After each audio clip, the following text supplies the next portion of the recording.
Welcome back, everybody, to the Power of Story podcast. If you're listening on ThriveAfterSports, thank you for tuning on there. It's your boy, Taj Deshaun. I'm joined today by my man, Jelani Jenkins. What's going on, Jelani? What's up, man? Glad to be here, brother. Hey, man, it's a pleasure to have you. I've been looking forward to this for a long time. Glad we finally made it happen. For those of you who don't know, Jelani is a former NFL player, former linebacker. He's now a mindset coach. We're going to dive into his full story. He has an amazing story, which is why I wanted this man to come on today. You might want to take notes. He's going to share a lot of wisdom with you, not only about the transition, but how you can really carve out a lane for yourself, how you can give back, how you can be a contribution to something other than sports, and how you can map out a life for yourself and how you could thrive after sports. So with that being said, we're going to dive right in. Jelani, man, you had your career in the NFL was 3 or 4 years, right? Did I get that right? Five, but five. Excuse me, three. bro. It was 3 or 4 that was very meaningful for me. I would say I was with the Dolphins. Got you. Yeah. Okay. Right, and then how did your career end? Was it kind of like abrupt, or did you know that it was getting to that point? What was the transition out of the NFL like for you?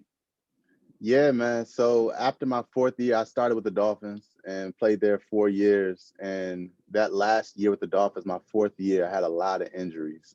Had a really bad knee injury. I remember the trainer with the Dolphins told me that it wouldn't really get back right to normal, and that I would have to be in the training room all day pretty much. And so after that, I ended up going to the Raiders and the Texans. Between that 4th and 5th year was when my mind started to slowly make its way out. That was when I started to really see myself outside of the NFL and football. That was actually like my first off season. So my first 3 years, I went back to school. And so I was still like involved in some kind of structure. After that 4th off season, that was when I actually had time. And so I was like getting into the camera. I was getting into different things. That was when I saw myself outside of football. So I would say I started kind of making that transition. And that last year with the injuries, a lot of stuff was happening with the whole kneeling situation. I went to the Texans. The first day I was there, the owner said something about inmates running the prison, and that turned me off. And then just a whole lot of different things, injury, politics, a lot of situations kind of led me to want to see what life was like outside of football. I remember that statement coming out, man, about the inmates running the prison. I didn't realize you were on the team at the time. I was there for 2 days. I had gotten there like week 5 or week 6 or something like that. I started the year with the Raiders. So right. Yeah, man. And you were one of the people who was taking a knee. Of course, you know, Kaepernick is the one who gets the credibility for doing it first and all that. But you were one of the people from the jump who was out there really taking the stand and doing that, man. What was what was it that made you get to a point where you were like, something has to be done? I want to have a voice in this, and I want to take part in this peaceful protest. You know, make a statement. Yeah, that first year in the summertime was when I think it was like 2 weeks in a row. There was like 3 killings, and I remember nobody really got a chance to like breathe. It was like back to back to back, and I just remember feeling like not knowing how to respond, knowing I had the platform, knowing just from my family history, knowing that, you know, civil rights has always been big in my family, and I've always looked at life in terms of like, how can I better my community? So I knew I had to do something. And then that preseason game, Kaepernick took that knee. And I remember Arian Foster, he was with the Dolphins at the time. And I remember he brought it to the team. Like, he said he was going to do it. And me, Michael Thomas, and Kenny Stills, we all were the other 3 who were like, yeah, this is absolutely how we want to respond. We want to be, have our name next to that, because we stand for that. And, you know, I wanted to write something out afterwards to share why I did it, and just get the conversation going. And I just wanted to be a part of that. That's awesome, man. Hey, well, props to you for doing that, because obviously it's not like, you know, a lot of people may have shied away from doing that, you know, with the possibility of risking their careers on the line. But the fact that you decided that you taking a stand against that was more important than any risk associated with your career, man. I don't think that's a fact that should be overlooked. So props to you for taking that stand, brother. I appreciate you. I appreciate it, brother. I definitely I had a village at home who had my back, so I knew I was supported. That's right. That's right. I wanted to talk to you too, man, about the fact that you say your mind almost started looking at retirement before your body did. Like, was it from a point of, because I hear even at a collegiate level, right? You know, I work with a lot of collegiate athletes, and I know you do a lot of work with former professional athletes. Even at a collegiate level, a lot of former athletes, even if they don't know what they're going to do next, they start to get to this place where they lose the passion for the game. Would you say that at that point where your mind was looking afterwards, was it more so, okay, I know this is going to end soon, I want to get prepared? Or was it more so, I'm kind of like losing the passion for the game? Or was it a mixture of both? I think it was a mixture of both. More so the first one. Like I found myself just seeking other passions. Like growing up, I was big into art. My father was an architect. So I kind of found that inner artist in me throughout that off season with the camera. So I fell in love more with that.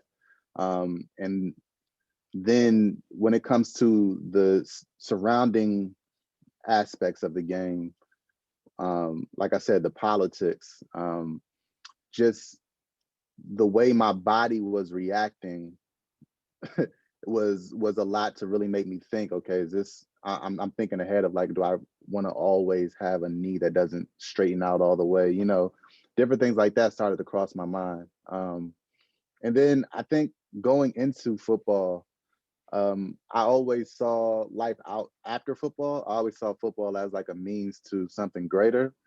And so I think it was kind of something where I felt my spirit kind of calling me for something greater, something different, something new.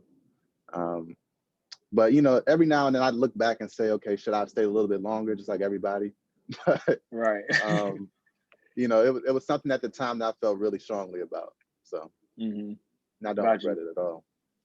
That's what's up, man. And then, so did you immediately, you know, you say you like being creative, being an artist. Did you immediately like, okay, I'm gonna just start picking up the camera and start creating, or did it take you some time to adjust, to get a rhythm going? Like, what was it like from the day you retired to starting to carve out that new lane for yourself and build? What was like the next steps? What'd you start doing? Yeah, bro, you know, what's interesting is because I kind of had some trauma with football and sports, I left the game really holding on to that hashtag of more than an athlete, but I was really running away from my inner athlete. And it was very difficult for me to like watch sports on television. Because I was excited. I felt like I've been in a box my whole life and I had the rest of the world, I had the whole world in front of me. I was seeing things differently.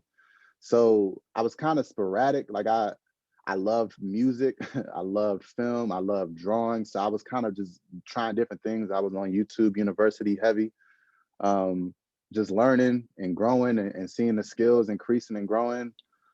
But after a while, I realized, one, in a lot of ways, I was escaping from some of the stuff that I still hadn't dealt with. One main thing being that inner athlete.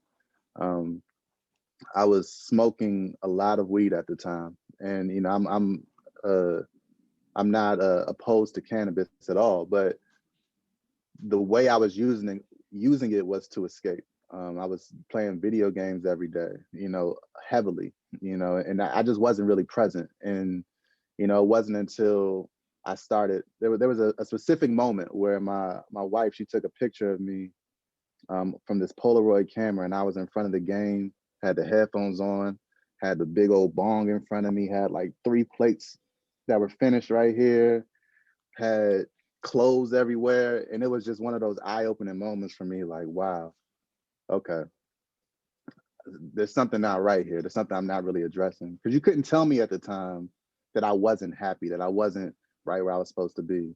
But it was because I had gotten really used to coping. I got really used to not being present and learning how to do that. So I would say it took me a little while to kind of get that creative juices going, but over time I realized that there was more of me that I needed to incorporate in my life to really be fulfilled. Wow, man. Hey, thank you for sharing that part of it, man. Because that's, I think what you hit on right there, and you and I had a conversation about this the first time we spoke, actually, is that it's so easy to fall into that trap, like you said, where you feel like, hey, I'm happy, like everything's great. When in reality, a lot of us during that transition phase, we're numbing ourselves. You know, I was doing the same thing, man, smoking, drinking, didn't want to go get a job. I wanted to make beats. Like, you couldn't tell me I was not going to be the next Pharrell. And there's nothing wrong with that, right? As a hobby or a passion, but to be like, I'm just going to go from football to being a producer, like, you might want to do some inner work and look at other ways you can make a contribution besides music and, sports and all that. But 100%. You brought up this term, man, inner athlete. I love that, because I feel like, I mean, you could correct me if I'm wrong on this, but I feel like you being able to tap into that inner athlete was like a healing process, right? So you could channel that into other things, more productive things besides smoking weed and video games. Am I right on that one? 100%, man. That inner athlete, I think of it like, what were the things about being an athlete that I valued and cherished most? For me, it was the competition, it was the camaraderie, it was like the mental aspect of the game.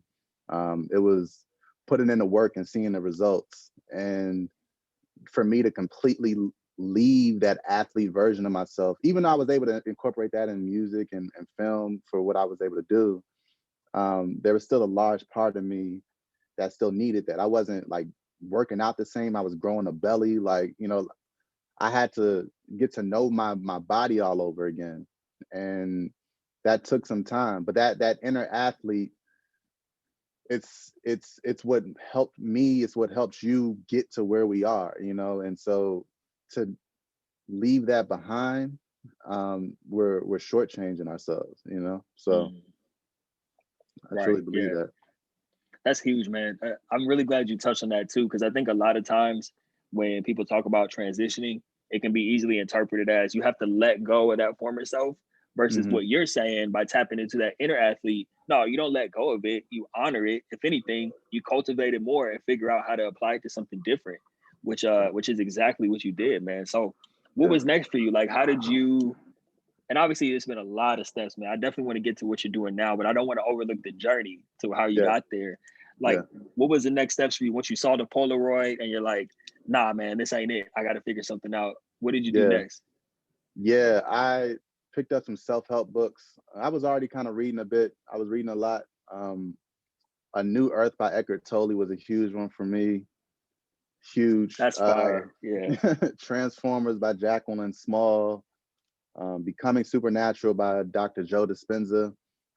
Maximum Achievement by Brian Tracy. Those are all books I can remember that specifically got me tuned into like mental health. And when I started really putting stuff on paper and like new goals, and I started really getting into like the power of the mind, I saw like that next year, like I stopped 2000, I went into the first offseason 2018.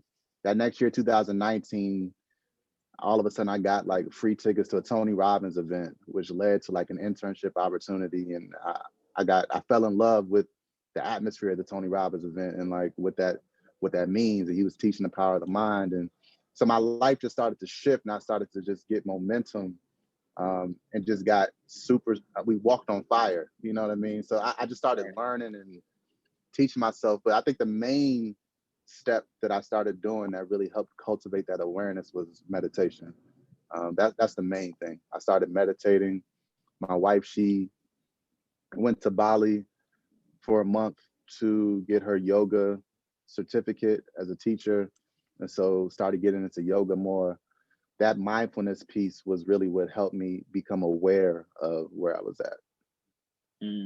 Man, that book list, by the way, for anybody listening or watching this video, go back and listen to that book list, because that was some fire books that Jelani just listed off, man. Those are all heavy hitters, especially Eckhart Tolle, man. That he came out of left field, man. I was reading his book when I was going through the transition too, and that really put me in a frame of mind like, whoa, I can observe my own thoughts. And that's a game changer, especially in New Earth, man. That is, I feel like there's a version of me before I read that book and a version of me after I read that book. Exactly. Same here, bro. Eckhart Tolle, he really helped me to see where my own ego shows up. And there were a lot of times where I felt a victim to certain things, and would take things personal and not see any faults in that. But that book showed me, even taking something personal, even being the victim in a certain situation and really holding that significance in that moment is your ego holding on to that. It blew my mind, bro. It really restructured everything for me. Right. Yeah. That's Yeah. bars, man. I wanna backtrack for a second because I definitely want to hear what happened after, the wife comes back from Bali. She's got the yoga cert. You're starting to dive into more meditation and yoga. That's major. But I wanted to ask you too, while you were going through the transition, were there any resources? Like, because I haven't talked to a lot of guys about what the transition out of the NFL is like. Are there resources? I know there are some, but how is it as far as like getting those resources in front of guys that are leaving the league? What are those resources like? That's a great question. You'll ask some people who are really tuned in, and they'll say it's all over the place. It's everywhere. You just got to look for it. If you're not looking for it, you don't see it. You know what I mean? Right. So I think they're there. And I'm sure they do everything they can to get it in front of people. I won't say that they don't. In terms of like the NFLPA, different organizations, I'm sure they do. I just recently interviewed 55 former athletes, not all NFL, but very little of them knew of any resources out there available for them, So maybe there's something more that can be done. Like I said, you talk to some guys who are really tuned in and they say it is there for them. So I personally, I did not really know of all the resources available. And I think part of it, really running away from that inner athlete, it wasn't even in my circumference because I was running away from that whole aspect of myself subconsciously. So I didn't take part as much in the resources that were available. I had people in my network, like the director of player development for the Dolphins. I had him in my network, so he is the one who helped me get in contact with the guy who got me an internship in New York and who also got me the tickets to the Tony Robbins event. And that guy's still a mentor for me now. So it's been individual resources that I tapped into. Got you. Okay. Yeah, that makes a lot of sense, man. Because I've heard it both ways too, where there are resources and whether or not the resources are adequate is a different conversation. But as far as awareness or being like, okay, now that you're done, here's your list of resources and, or here's someone reaching out to you. Yeah. Because we both know at a collegiate level, that's non-existent for the most part. Yeah, man, it's tough. And then on a professional level, right? I was just curious what your experience was, but that makes a lot of sense, man. But okay, back to the journey, back to the tale of Jelani Jenkins. So you start diving more into meditation, yoga, all those type of practices, which have obviously calmed the mind, help you process some emotions and stuff like that. How did you decide? How did you get to a point where you were like, all right, I want to start giving back to people and helping people overcome some of the obstacles that I had when I was going through the transition? How did you reach that point? Yeah, okay. So with that inner athlete, with that athlete experience, when I really started to dive in and reflect and find gratitude in those moments and think about like what got me to where I was, a lot of it had to do with my upbringing, especially from my father. Both of my parents are huge in my life in terms of support. My father, he was kind of my unofficial mindset coach. And my father, he would just teach me affirmations. He was that voice in my ear that was constantly like, they can't stop you, Jelani. They can't stop you. Every time you touch the ball, you're supposed to score. Every time you touch the ball, you're supposed to score. And he taught me these affirmations to like repeat before games. And I remember like going through my career and mentally, just in terms of my confidence in myself, it was kind of a different ball game for a lot of people. There were athletes who were better than me on the field. There were athletes who could do things that were bigger than me, stronger than me. But their mindset had thrown them off along the course of the way. Looking back at that and seeing how mindset helped me in my journey was really what got me wanting to kind of be a mindset coach for others as well. And it started with the youth. So I had a football camp back at home and I had a camp and I called it Mind Body Sports. And I had them all. We gave them like regular t-shirts. Usually I had camps, but I would give them like a Jelani Jenkins t-shirt. But that particular year, I gave them like a blank t-shirt, put them on teams and let them like write affirmations all over their shirt, and taught them what affirmations mean. And so it started with the youth, and then it kind of got to a point where I wanted to do it.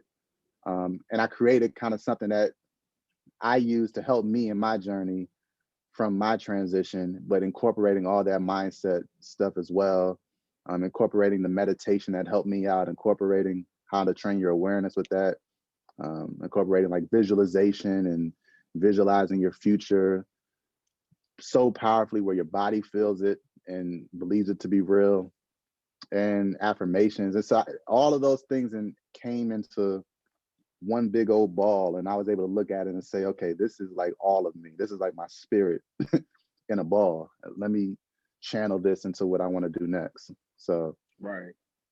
That's powerful, man. And you mentioned that you interviewed, you said over 55 former athletes, right? Yes. I think that that's huge, because I feel like a lot of people, when they're looking to do something, they just create something that, okay, this is what I have, and then they try to bring it out and share it with people, versus like, no, let me go to the people that I'm looking to serve and ask them what do they need, and then create from there. I think that that's a really important step, man. Is that something you learned, or did you just kind of know like instinctively to do that? Or no, it wasn't instinctively at all. I invested in my own coach. I invested in my own course that helps coaches be able to, create their legacy business online. And that was one of the steps that they talked about, was reaching out and really creating your first audience, but asking them for, what they need, what would they want in the course, like what were their biggest frustrations with the transition, what books did they read to help them through the transition. So now I have a list of like 150 books based on all of these interviews that help people through their transition, that is now like on the resource section of my course so for people can dive into. So it was really just something that no, I didn't think of it on my own. It was actually a blockage that I really got over, and that was asking for help.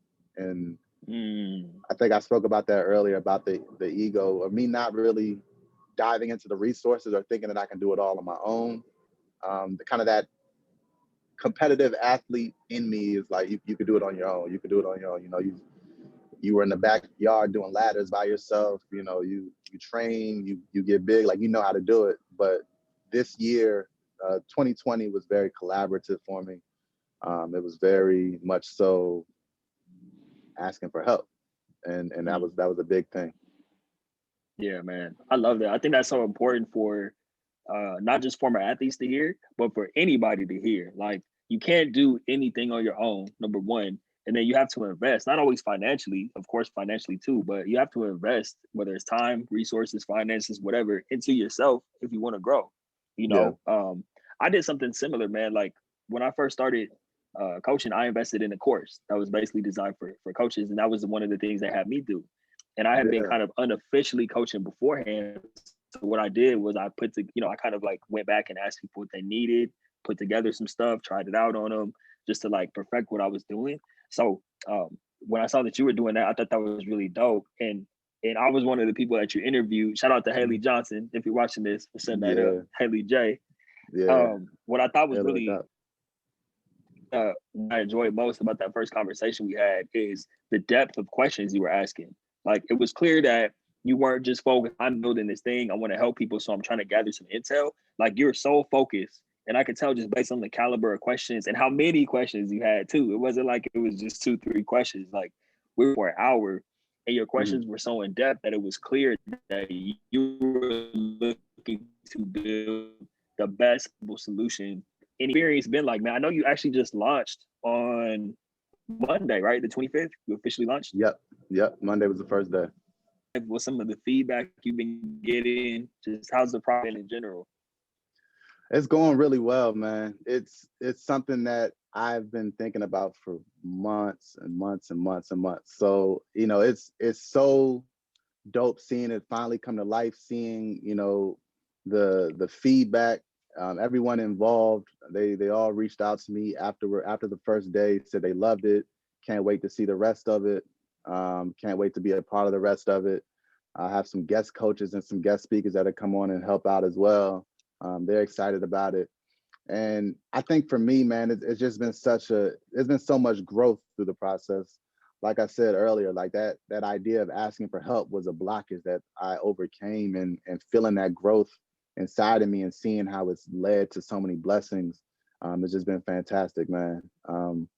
I'm excited to continue to lead them through the process, bro, because it's like I said, it's all of me, but geared towards exactly what they need in this moment. And I feel extremely confident after all of that research that this is exactly what's needed, you know? So it's been great, man. It's a beautiful thing, man. And I know you probably can't dive into everything, otherwise we'll be on here for another couple hours. But just from a high level view, like what is the program about? What is the just like the high level structure of it, just so people know? Yeah, so it's called the Athlete Purpose Playbook. It's designed to help athletes find passion, find purpose, and fulfillment beyond their athletic career. As a mindset coach, my whole goal is to help people train their minds, help athletes in this case train their minds so that they can achieve their goals quicker, easier, with more fulfillment. So the course is broken up into 3 sections. The first section is self-discovery, is really where I help them really connect with their intuition and their vision beyond athletics. The next phase is preparation, and that's really like the training camp of it. That's really where they dive into the actual internal work to really align themselves into that greatest version of themselves, that identity that they see for themselves, that they've discovered in the self-discovery section. And then the final section is impact, and that's really where we learn how to leverage their greatness, leverage their gifts, all the things that they worked on, and leverage their resources in order to really build a plan where they're able to impact the people who need them. So it's a 10-week course, it's 10 modules. There's also a private Facebook community for everybody who enrolls into it, so they're able to network with other athletes and continue to support one another.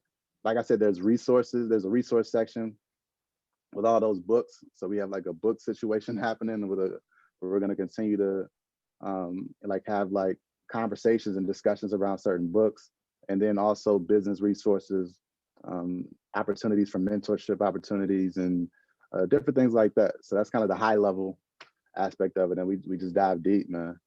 And I love that you spoke on that. It's geared towards impact, right? Because it's one thing. It would be one thing for you to come to the former athletes and do some coaching with them, take them through the program, and say, "Hey, I'm gonna help you figure out what you want to do. Like you. I'm gonna help you figure out what you want to do for your life and carve out your own lane and find fulfillment and purpose and all that." That's one side of it, and that's great. I'm not knocking that. But the fact that you're taking it a step further is the key, man. I feel like that's why I vibe with you from the first call. Like, you're about impact. How can you, build the next generation of leaders and teach people to go out and actually have an impact on the world and on the communities that they want to serve, like you said, man. So props to you for putting that together. I think that's major. Appreciate it, man. It's all about service, brother. It's clear that you're at a point, man, where you're inspired, and that's obviously the goal for any former athlete, just people in general, really, is to wake up and be able to pursue something every day that they're excited to get out of bed and do. And it's shining through, man, even by the way you talk about the work that you're doing. Like, it's clear that you found that. And you and I both know it's a lot of people out there struggling with that. These are the people that we serve, What advice can you give to the athlete right now who is just lost, man? They have no idea. They don't know what they want to do. Maybe they're still hanging on to hopes that they can still play. But bottom line is they know it's time to carve out a new lane for themselves. They just don't know even where to begin. What words of wisdom can you share with that person? I would say start with the internal work. I mean, that was the biggest thing for me, the internal work. And that starts with meditation. Meditation is really training your awareness. That's really the key of it. It's training yourself to be aware of yourself, aware of your thoughts, aware of your emotions, aware of your choices and your actions and where they lead to. And so starting with that internal work is huge. I love what you said about, feeling inspired and waking up every day. That's really the whole point of what I do and what I teach, is to help people feel like it's game day every single day. And that comes with practice, and that comes with building the habit of feeling great, the habit of feeling appreciation, the habit of feeling joy. And there's something that everyone can tap into right now and be appreciative of. And if you can learn to just build that habit every day, make a gratitude list, make an appreciation list, and experience it, whether it's through visualization, through meditation, writing it down, watching your favorite movie, but feel appreciation consistently, and you'll build the habit of being appreciative rather than we often build our habit of stress. We often do the opposite, and we look at the news knowing it's going to stress us out. So I would say start with that internal work and really build the habit of the life you want to live now. Like, don't wait until you get something to where you feel it, because you're gonna have a pattern of stress. Even if you do get something that you want, you're still gonna be used to feeling that way. So build the habit of gratitude, build the habit of joy now, so that it emanates out of you and you are able to use it towards your purpose and passion. That's some strong advice right there, man. Man, like, you just went in, man. Everybody needs to run that clip back. Just run that back for a few seconds and listen to what this man is saying. Like, build a habit. I love the fact that you touched on that, because it's I mean, not only did you say don't rely on external things to wait for something to happen to fill yourself up with it, but you're saying being proactive and getting the habit. I've never heard anybody phrase it quite like that. Like, get in the habit of being appreciative, get in the habit of feeling joy. Like, that's some strong advice, man. I need to work on those habits myself, man. Bro, nah, I appreciate it. I'll tell you what, the book that really inspired that mindset for me was the Becoming Supernatural by Dr. Joe Dispenza. That book, he speaks about like building, like how we naturally build the habit of stress and how that affects us. And so kind of turning it the opposite way is like building that habit of gratitude and elevated emotions, and like rewiring your body to feel that way. It's just like lifting a muscle. Lifting the weight in the gym. You can train your nervous system to feel certain emotions and kind of do certain things to really wire your body to feel that way. So, yeah, man. Mm-hmm. I think that's huge, man, especially as athletes. And I experience this a lot too. And I'm sure you've experienced it, where it's easy to, like you said, you kind of get caught in that cycle where you tap into the inner athlete, you accomplish something, and then you get there, but you don't necessarily allow yourself to feel those feelings of pride or joy or gratitude for what it is that you've accomplished. So I'm going to heed your words, man. I'm going to really tap into the habit, focus on making it a habit of feeling those things around the clock, and not just, oh, I accomplished something, I should feel these feelings of joy, when I can just do that 24/7, man. So thank you, man. That hit me right here, bro. Appreciate you sharing that. Oh, absolutely, man. I'm glad it resonated, man. It's all about empowering one another, I think that's the biggest thing, when we can really take control of our life, taking control of how we feel. That's the best way I know how, is to build the habit of feeling it, so awesome. Absolutely, man. So what's next for Jelani Jenkins, man? I know the course just dropped on Monday, January 25th. I know you just started, kick that off. Some good things are already happening, but what can we expect in the future, man? What other things you got cooking on the horizon? Yeah, man. Well, like you said, I'm super present. We got another 9 weeks of the course. I'm super present on that group. But ultimately, I want that to be something that continues to bring in new members into the community and continues to grow. Ultimately, I would like to have a football camp again. I know COVID is stopping these things from happening, so I'm gonna do some kind of summer virtual program and be able to really tap back into the youth again, because that was a big part of my my situation, was having those summer football camps. So I got to find a way to do that. But ultimately, man, just taking this right here and it just being on a much larger scale, whatever that looks like in the future. Like, the world is very interesting times, not knowing exactly how these things are going to look. Maybe that's a virtual event. But I see when I visualize my dream life, I see myself on a stage. I see the crowd, where I can't even see the back of the room. And I also see myself sitting at a book signing and signing autographs and stuff. I know we've talked about the book as well. So that is definitely on the horizon in 2021, is getting started on that and putting pen to paper. So yes, sir. Yes, sir, man. That's awesome, man. Talk to me about the legacy, man, because you're already doing so much great work. You really just get warmed up. Like you said, you're gonna be on the big stage. You can't even see the back of the room. But when it's all said and done, man, when you leave this earth, what do you want the legacy of Jelani Jenkins to be? Yeah. Man, I really want people to leave behind. What I want to leave behind is for people to just feel empowered that they can do anything that they put their mind to. I think of what I want my children to know about their father is that they felt extremely empowered and extremely confident that if they put their mind to something, they can make it happen. That's what I want everyone who feels me to believe wholeheartedly. That's strong, man. And that's crazy how you said earlier that all started with your pops, man. Shout out to Mr. Jenkins for that, because I was looking on your IG the other day, man. You had a video of him. I think it was you and Pop Warner, and he was yelling from the sidelines. I was getting fired up, man. I was ready to go. I felt like I could run through a brick wall listening to Papa Jenkins, man. He was going in on the sideline. I'm telling you, bro. It was the biggest blessing. The biggest blessing. I feel super fortunate.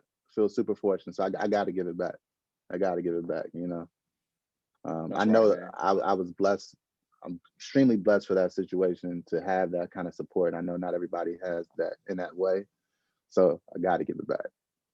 That's what's up, man. Well, you're definitely doing a great job of doing that, brother. I want to be respectful of your time. I appreciate you coming on and sharing. I know anybody tuned in, whether it's the Power Story or Thrive After Sports, man, it's going to be a lot of lives touched by this one, including mine. So definitely appreciate you coming on and sharing, man. What's the best way people can get in contact with you, learn more about what you're doing, reach out, all that good stuff? Yeah, man. IG is mightyKingJenkins.com. Well, not .com. Hold up. Just at mightyKingJenkins. I have a YouTube channel that I'm going to really be diving into even more so this year.